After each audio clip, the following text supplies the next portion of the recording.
আসসালামু আলাইকুম, কেমন আছেন সবাই? চলে আসলাম বড় বোনের মেয়ের বাসায়, মানে আমার ভাগ্নির বাসায়। বড় আপা অনেক দিন ধরেই অসুস্থ, ম্যাক্সিমাম টাইমে ও ওর মেয়ের বাসায় থাকে। তো আমি প্রায় মেট্রো রেলে করে ওর বাসায় চলে আসি, কারণ 20-25 মিনিট লাগে। মেট্রো রেলটা হওয়াতে যে কি সুবিধা হয়েছে, আগারগাঁ থেকে যেতে খুব একটা টাইম লাগে না। আর বড় অপর অবশ্য বাহিরের খাবার খাওয়া একদম নিষেধ, তাও আজকে সবাই মিলে প্ল্যান করলাম বাহিরের নাস্তা খাবো। মেজো আপাও ছিল, ভাগনা বউ ছিল। এই যে ভাজি হোটেলের, মানে এই সবজিটা কি যে মজা, নান রুটি দিয়ে। আর হচ্ছে এই যে গ্রিল, আর এই ভাজিটা আমার খুবই ভালো লাগে। সাথে একটা সালাদ দেয়, কি যে মজা।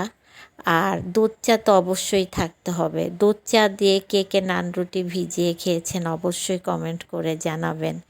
মানে সেই স্বাদ, আসলে আমার খুবই ভালো লাগে। সবাই ভালো থাকবেন, সুস্থ থাকবেন।